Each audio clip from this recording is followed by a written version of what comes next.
Le DKC 5404, il a plutôt une bonne vigueur au départ, et ensuite au cours du cycle, il aura un gabarit plutôt court, avec une insertion assez basse, et ses épis sont en particulier marqués par une très grosse programmation, avec beaucoup de rangs par épi.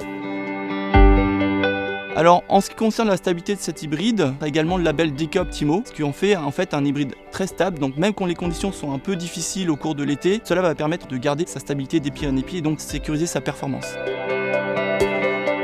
Ensuite, pour ce type d'hybride, on va chercher la tenue de tige, parce que là on va commencer à récolter tard, donc l'idée c'est vraiment de sécuriser la tenue de tige, que ce soit au niveau racinaire, au niveau casse-tige. Évidemment, on va chercher du potentiel avec ce type d'hybride, donc en termes de densité, c'est un hybride qui ne va pas forcément favoriser des très grosses densités, donc on va plutôt être autour de 90 000 grains par hectare lors du semis, pas besoin de densifier beaucoup plus, et on aura donc des performances optimales dans ce cadre-là.